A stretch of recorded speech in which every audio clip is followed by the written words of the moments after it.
Bonjour, monsieur. Madame la ministre, Vincent, Bonjour. président du club. Ah, très bien, dit, vous avez un beau club. Alors, c'est combien d'adhérents? On a 150 adhérents. C'est vrai. Et on est 12 animateurs. Ah oui, tous bénévoles comme vous. Ah, tous bénévoles. Ah oui, et donc vous accueillez vous faites des ateliers, il y a de l'usage Alors, individuel. je peux vous expliquer en 2 secondes. Eh bien, certainement. Nous travaillons à la carte. C'est-à-dire que les gens viennent chez nous avec leurs problèmes, leurs soucis, leurs questions. Et pendant les heures normales des séances qui ont lieu tous les mardis et mercredis de 14 à 16, ou tous les jeudis de 20h15 à 22h15, on est là pour les aider. D'accord, donc vous les accompagnez. Quand Ouais, quelqu'un arrive, vous l'accompagnez. Voilà. Ensuite, une fois par mois, on fait ce qu'on appelle une démonstration sur un thème, ChatGPT, comment nettoyer son ordinateur, je sais pas, qu'est-ce qu'il y a à voir. Cet après-midi, on a une démo, on fait par exemple les coquilles. Sur la navigation, comment se débarrasser des coquilles, qui nous observent en permanence. Et ensuite, en fonction des demandes, on fait ce qu'on appelle des formations. Alors, ça peut être une formation bureautique, Oui. Excel, famille. Ensuite, ça peut être comment créer un site internet. Et par exemple, ce que j'ai fait dernièrement, c'est pendant 20 heures, j'ai expliqué comment fonctionnait Windows 11. Alors pour les initiés, c'est très bien. C'est quand ils repartent d'ici, ils savent un petit peu utiliser les paramètres de leur ordinateur.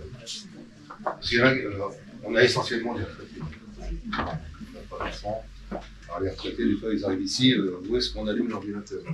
Ah oui, vous avez tous les niveaux. On a tous les niveaux. D'accord. Les débutants, les... À l'initié.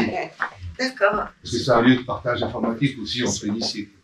Mais le nombre d'adhérents que vous avez est conséquent. Oui, on a eu plus. Avant le Covid, on a atteint 130. Et avec le Covid, ça fait du mal. Et il y a eu les travaux aussi l'année dernière. Et oui, alors, la mairie nous avait donné une côté d'autres salles, mais on a regardé quelques-uns. Mais là, vous allez en gagner, parce que vous avez une salle. On Le a lieu deux salles. est formidable. Et la salle est. C'est un très bon local. Oui, très bien. Et bon, Décoré par et du bon du bon matériel. matériel, c'est surtout ça aussi. Hein, Oui, c'est vous que, avez raison. ils ont quand même du bon matériel. La salle a été décorée par les adhérents. Ah oui. Ah oui, ils ont du talent. Oui. Ah, c'est bien. Les animateurs. Et donc, les activités et le bénévolat. et le Oui. bénévolat. Oui, Les les chaînes bénévoles. On fait que des bénévoles. Hein. Une forme de... Mais on voit bien dans le commun le bénévolat, il est indispensable. Et en plus, non seulement pour proposer des activités comme celle-là à des personnes, mais c'est aussi, enfin, vous nous direz, monsieur, mais j'entends souvent les bénévoles dire que eux trouvent aussi ça formidable, parce qu'ils font des rencontres, ça donne un objectif dans la semaine, et donc on s'enrichit en rencontrant des gens. Et ça permet aussi de maintenir le lien avec d'autres personnes, c'est très très riche. Oui, mais après, quand on a eu une activité professionnelle, et qu'à ce coup on arrête, on se trouve un peu perdu. Et là, on retrouve le lien avec les gens. C'est très important. Et ben voilà. Et vous êtes extrêmement utile. Sur des outils difficiles à maîtriser des fois. Mais bien sûr, ce que vous faites, c'est essentiel. On le voyait tout à l'heure dans la maison France Service, les animatrices, effectivement, il y a des personnes qui sont démunies et que le fait d'être guidé, d'oser dire que je ne sais pas faire et d'être accompagné par vous, ça permet aux gens d'être un peu rassurés, apaisés et pas se sentir décrochés. C'est toujours le sujet. Alors, on leur montre par exemple comment prendre un rendez-vous chez Doctolib. Bah, C'est ça. Non, mais ah oui, mais c'est Et je ça. vais vous dire une chose pour ne pas Alors, dire. On a fait un tuto sur comment déclarer ses impôts en ligne. Alors, après, c'est notre site, Mais on vous va sur avez notre site, raison de le on va dire, sur la c'est démo du bien. mois, il y a dessus Ah ouais. comment. Alors, on s'est appelé monsieur Duchemin, Ouais.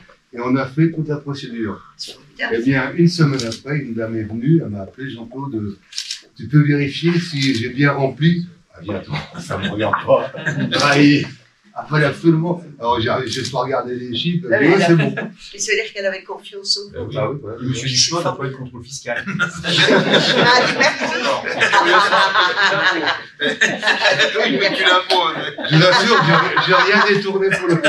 Alors, on reviendra vous voir quand même. On verra Monsieur le directeur de la DDFI. un des déclarations de patrimoine. Ah, c'est Et vous voyez, le tuto pour déclarer ses impôts, mais c'est vraiment bien.